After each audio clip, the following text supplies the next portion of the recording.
ایک بات تو طے ہے کہ پاکستان نے اپنی کوششیں کسی بھی طریقے سے ختم نہیں کی، صرف انٹرمیڈیٹری کی بجائے اب باقاعدہ طور پر میڈیٹر کا کردار ادا کرتا ہوا نظر آ رہا ہے پاکستان، اس لیے کیونکہ ایران اور امریکہ کے درمیان جو براہ راست مکالمہ چل رہا تھا اب وہ منقطع ہو کر پاکستان کے تھرو ہو چکا ہے۔ اور ایسی صورتحال کے اندر جب فورن منسٹر آف ایران عباس اراغچی پاکستان سے روانہ ہوئے مسقط کے لیے تو بہت سارے لوگوں نے قیاس آرائیاں شروع کر دی کہ پاکستان نے جو اسلام آباد ٹاکس 2 کے حوالے سے تاک لگائی تھی یا امید لگائی تھی اب وہ ٹوٹتی ہوئی نظر آ رہی ہے۔ لیکن انٹرسٹنگ بات یہی ہوئی کہ عباس اراغچی جب آج مسقط سے اسلام آباد آئے اور اسلام آباد سے اب ماسکو جائیں گے تو پھر سے یہ قیاس آرائیاں شروع ہو گئیں کہ 24 گھنٹے کے درمیان میں فیلڈ مارشل عاصم منیر سے دوسری ملاقات کرنے والے عباس اراغچی فورن منسٹر آف ایران اصل میں کر کیا رہے ہیں، چاہ کیا رہے ہیں، اور کیا صرف اور صرف تمام فریقین جو کہ ایران کو اپنے قریبی لگتے ہیں ان کے حوالے سے جو پیغام رسانی ہے، ان کی سجیشنز لینا ہے، وہیں تک معاملہ ہے، یا واقعی میں بائی لیٹرل ایشوز کے اوپر بات ہو رہی ہے؟ ایسا ہو سکتا ہے کیا کہ جنگ چل رہی ہو اور صرف بائی لیٹرل ایشوز کے اوپر بات ہو رہی ہو؟ یہ بھی ایک سوال یا نشان کھڑا ہونے لگا۔ لیکن ایک طرف ہماری سیاسی اور عسکری قیادت اپنی طرف سے ایران کے حوالے سے کوششیں جاری رکھے ہوئے ہے تو وہاں امریکہ کی طرف سے بھی کوششیں جاری رکھے ہوئے۔ امریکی صدر نے یہ بڑے واضح طور پر کہہ دیا کہ اگر ہمیں کوئی بلائے گا ہم آئیں گے، لیکن ابھی اس لیے ٹریول نہیں کیا کیونکہ منگل کے دن جا کر جو مذاکرات ہونے تھے اس کے لیے بڑے ٹریولنگ کرنی پڑی۔ لیکن اس کے ساتھ ساتھ ہر بار ہمارے پرائم منسٹر اور فیلڈ مارشل کی تعریف کرتے نہیں تھکتے۔ صدر ڈونلڈ ٹرمپ ذرا سنیں کیا کہہ رہے ہیں۔ I think Pakistan is terrific. I think the Field Marshal is fantastic. I think the Prime Minister of Pakistan is great. I'd like to see something happen, but we're not going to be traveling 15, 16 hours to have a meeting with people that nobody ever heard of. So we'll deal by telephone, and they can call us anytime they want. And interestingly, immediately when I canceled it, within 10 minutes we got a new paper that was much better. That whole deal, it's not complicated. Iran cannot have a nuclear weapon.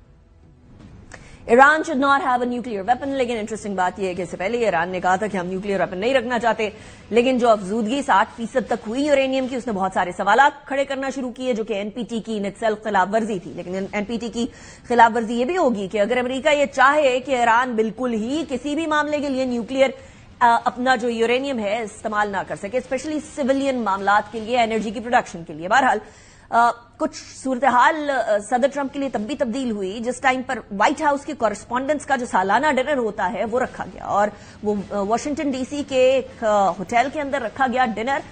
تب خبروں کی زینت بنا جب باقاعدہ طور پر وہاں صدر Trump کے اوپر ایک اور حملہ ہوا۔ اس سے پہلے صدر ٹرمپ کے اوپر 2 اور حملے ہو چکے ہیں، but at that time he was not the president, اب وہ پریزیڈنٹ ہیں۔ اور اس سے بھی انٹرسٹنگ بات یہ ہے کہ کیرولائن لیوٹ جو کہ وائٹ ہاؤس کی اسپوکس پرسن، انہوں نے اس سے پہلے اسپیچ کے حوالے سے کہا تھا کہ بڑی دھماکے دار قسم کی اسپیچ ہوگی ڈونلڈ ٹرمپ کی، and shots will be fired. سنیں۔ He is ready to rumble. I will tell you, this speech tonight will be classic Donald J. Trump. It'll be funny. It'll be entertaining. There will be some shots fired tonight in the room. So everyone should tune in. It's going to be really great. I'm looking forward to hearing it. And shots were actually fired.